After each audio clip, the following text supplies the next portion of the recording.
أعوذ بالله من الشيطان الرجيم بسم الله الرحمن الرحيم. زي ما القاري دوست محمد د یوټیوب چینل لا بیا تاسو ته مخاطب شو. نن الحمدلله ثم الحمدلله شپږمه حصہ د نبی کریم صلی الله علیه وسلم د سیرت ده. نبی کریم صلی الله علیه وسلم عمر مبارک 45 سال ته ورسېده. پرون چې کما خبره ما کړې وه هغه 55 ما ویلي انسان عاجزه دی. نو دا 45 سال عمر ته چې نبی کریم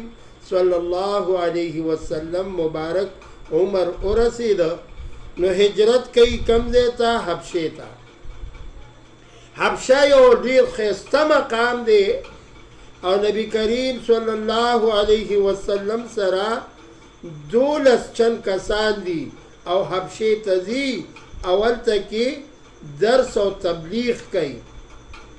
پیغمبر علیه الصلاة والسلام چې حبشې مقام ته ورسېده، د حبشې خلکو چې کم مسلمانان دي، کم چند مسلمان، آقای نامدار محمد رسول الله صلی الله علیه وسلم حبشې ته تشریف یوړلو. په دې کې یو صحابي دی، هغه د حبشې جانشین باچا سره ملاویږي. هغه باچا ول ډېر اکرام کوي، ډېر قدر یې کوي. ولې به نه وي؟ د میلمنو اسم قدر پکار دی. او پیغمبر علیه الصلاة والسلام حدیث مبارک دی، اکلم الذئب ولو کان فاسق یا ولو کان کافر. د میلمه به دومره احترام کې اگر چې هغه فاسق وي یا هغه کافر ولې نه وي. نبی کریم صلی الله علیه وسلم دغه صحابي دغه جانشین باچا ته تقریر کوي، واعظ کوي، نصیحت کوي، خو ډېر زبردست تقریر هغه بیان کړ. په تقریر کې دا څوک دا د ابو طالب صاحب بچی دی او د ده نوم څه دی؟ د ده نوم دی جعفر ابن ابي طالب. جعفر دا د نبی کریم صلی الله علیه وسلم دا د تره بچی دی، یعنی د تره زوی دی. الان کې ابو طالب ګورې په خپله په ایمان مشرف نه دی، لیکن بچه هغه ایماندار دی، ایمان یې راوړی دی، مسلمان دی. دی ډېر زبردست تقریر کوي، واعظ کوي، نصیحت کوي. او بیا د سورت مریم یو څو آیاتونه مبارک هغې په ډېر خوشوازۍ سره، ډېر په ښایسته اواز سره تلاوت یې که. نو جانشین باچا په زړه کې رحم راغی او دومره متاثره شو چې هغه الحمدلله کلمې وویله او هغه مسلمان شو. د دې نه بعد نبی کریم صلی الله علیه وسلم دعا کوي، اے رب کریما، اے پروردگار عالم، د عمرینو نه یو عمر مسلمان، یو هغه عمر دی چې عمر ابن خطاب نوم دی، یو هغه عمر دی چې عمر ابن حشام نوم دی. دی د کافرانو سره ډېر زیات سردارانو سره ډېر زیات تقوا ملګرتیا کوله. آقای نامدار محمد رسول الله چې دعا وکړلای فوراً رب العالمین دعا قبلی. حضرت عمر فاروق رضی الله تعالی عنہ ایمان راوړلو. کله چې عمر فاروق رضی الله تعالی عنہ ایمان باندې مشرف شولو نو دغه زمانه کې بیا خلک ډېر زیات دین طرف ته مایل شو، یعنی تعداد 40 نه هم اباو شو. وجه سوا عمر فاروق رضی الله تعالی عنہ توره راایستې ده ویل که څوک په ځان باندې مور بوره کوي نو هغه دې نن زما میدان ته راوځي هغه دې نن زما مقابلې ته راشي هغه حضرت عمر فاروق رضی الله تعالی عنه په وجه باندې اسلام ډېره زیاته ترقۍ کې شو کله چې څلوېښتو نه اباو کسان شو آقا انعامدار محمد رسول الله صلی الله علیه وسلم عمر مبارک 50 کالو ته ورسېده ابو طالب د پیغمبر علیه الصلاة والسلام خپل تره دا وفات شو د هغې نه بعد سفر طائف کوي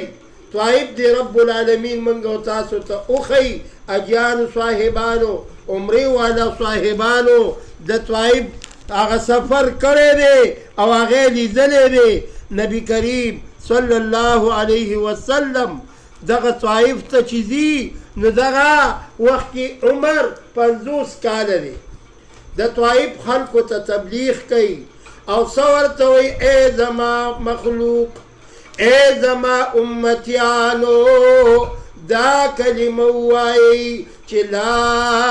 اله الا الله دغه د طائف بدبخته خلک دغه لوی سرداران دغه لوی مشران دا ټول را جمع شو نن من کې ساحر او جادوګر راغلی دی آقا انعامدار ته د تبلیغ په وخت کې خلکو ساحر او جادوګر ویلی دی لیکن آقا انعامدار فرمایي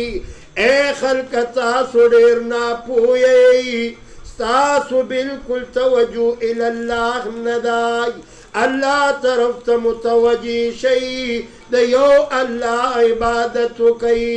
دغه مشرکانو نبی کریم صلی الله علیه وسلم دومره تکلیف ورته ورسول ټول نوجوانان یې راجمع کړ آقا انعامدار محمد رسول الله صلی الله علیه وسلم په کاڼو باندې وویشتلو یعنی زید بن حارث دا د نبی کریم صلی الله علیه وسلم سره بالکل په دغه سفر کې موجود دی کم کاڼی چې راځي زید بن حارث هغه آقا انعامدار مخې ته کېږي چې دا کاڼی په ما ولګي دا تکلیف ما ته ورسي خو چې آقا انعامدار محمد رسول الله صلی الله علیه وسلم ته تکلیف ونرسي صحابه په دین باندې قربان دي صحابه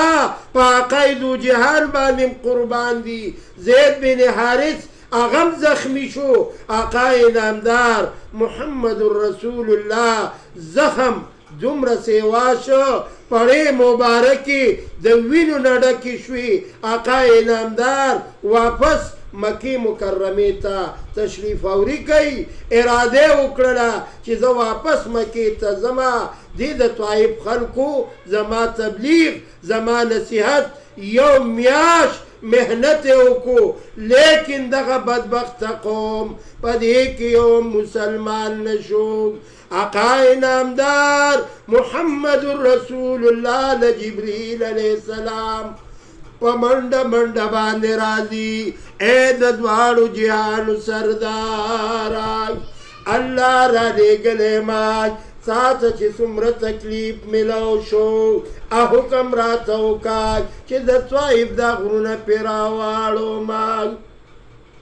لیکن آقا انعامدار محمد رسول الله صلی الله علیه وسلم رحمت للعالمین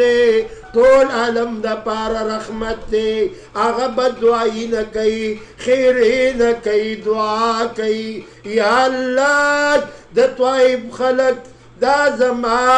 بندگان ندی یا الله ستا بندگان دی یا الله د دوی نه به بچي پیدا شي د دوی به نوسي پیدا شي هغې به ایمان باندې مشرف شي آقا انعامدار محمد رسول الله صلی الله علیه وسلم د طائف خلکو ته بیا دعا کړې ده بددعایي نه ده کړې تبلیغ واز نصیحت یو میاشت د د طائف خلکو ته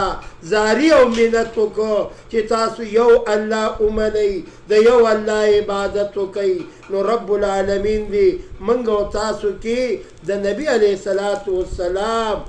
دغه ماده چې کوم عقاید و جهان کې د تبلیغ ماده پرته وه الله دې اول ما کې او بیا تاسو کې پیدا کی دا شپږمه حصہ د سیرت دې ته راورسېده دې نه بعد د معراج واقعه هغه به شروع کیږي 15مه سپاره سبحان الذي اسرى بعبده په دې باندې قرآن ګواه دی چې آقا نامدار معراج کړی دی او په ویښه باندې کړی دی ډېر خلک د معراج نه منکر دي الله دې زمونږ او ستاسو په زړونو کې دا خبرې ځای کړي او رب العالمین دې مونږ او تاسو له د دې خوشحالو په وجه باندې نور هم خوشحالیانې سیوا کړي زي مالقاري دوست محمد یوټیوب چینل لا زما نمبر دی 0312 83 4 83 53 والسلام